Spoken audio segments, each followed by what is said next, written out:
السلام علیکم ورحمۃ اللہ وبرکاتہ۔ مجھے امید ہے آپ سبھی حضرات خیریت سے ہوں گے۔ آج سبھی حضرات کا مولانا وسیم آفیشیل چینل پر ویلکم۔ آج کا سبق 22 رمضان المبارک۔ بسم اللہ الرحمن الرحیم۔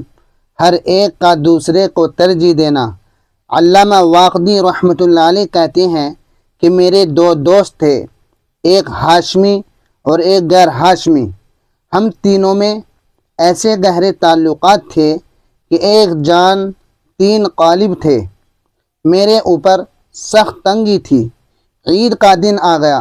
بیوی نے کہا کہ ہم تو ہر حال میں صبر کر لیں گے، مگر عید قریب آ گئی ہے۔ بچوں کے رونے اور ضد کرنے نے میرے دل کے ٹکڑے ٹکڑے کر دیے ہیں۔ یہ محلے کے بچوں کو دیکھتے ہیں کہ وہ عمدہ عمدہ لباس یعنی کپڑے اور سامان عید کے لیے خرید رہے ہیں، اور یہ پھٹے پرانے کپڑوں میں پھر رہے ہیں۔ اگر کہیں سے تم کچھ لا سکتے ہو تو لا دو۔ ان بچوں کے حال پر مجھے بہت ترس آتا ہے، میں ان کے بھی کپڑے بنا دوں۔ میں نے بیوی کی یہ بات سن کر اپنے ہاشمی دوست کو پرچہ لکھا، اس میں صورتحال ظاہر کی۔ اس کے جواب میں اس نے سر بمہر ایک تھیلی میرے پاس بھیجی اور کہا کہ اس میں 1000 درہم ہے، تم ان کو خرچ کر لو۔ میرا دل اس تھیلی سے ٹھنڈا بھی نہ ہونے پایا تھا کہ میرے دوسرے دوست کا پرچہ میرے پاس اسی رقم کے مضمون کا جو میں نے اپنے ہاشمی دوست کو لکھا تھا آ گیا۔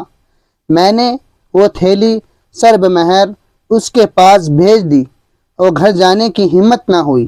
مسجد میں چلا گیا اور 2 دن رات مسجد میں ہی رہا۔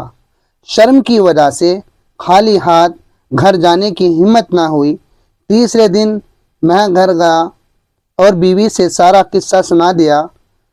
اس کو ذرا بھی ناگوار نہ ہوا، نہ اس نے کوئی حرف شکایت کا مجھ سے کہا، بلکہ میرے اس فعل کو پسند کیا اور کہا کہ تم نے بہت اچھا کیا۔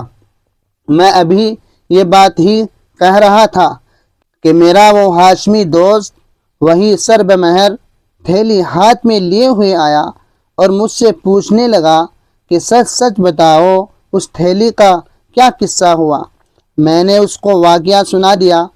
اس کے بعد اس ہاشمی نے کہا کہ جب تیرا پرچہ پہنچا تو میرے پاس اس تھیلی کے سوا کوئی چیز بالکل نہ تھی، میں نے یہ تھیلی تیرے پاس بھیج دی۔ اس کے بعد میں نے تیسرے دوست کو پرچہ لکھا تو اس نے جواب میں یہی تھیلی میرے پاس بھیجی۔ اس پر مجھے بہت تعجب ہوا کہ یہ تو میں تیرے پاس بھیج چکا تھا، یہ اس تیسرے دوست کے پاس کیسے پہنچ گئی؟ اس لیے میں تحقیق کے ساتھ آیا تھا۔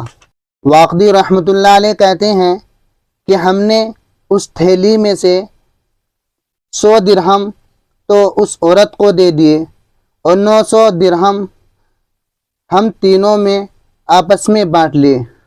اور اس واقعے کی کس طرح مامون الرشید کو خبر ہو گئی، اس نے مجھے بلایا اور مجھ سے سارا قصہ سنا۔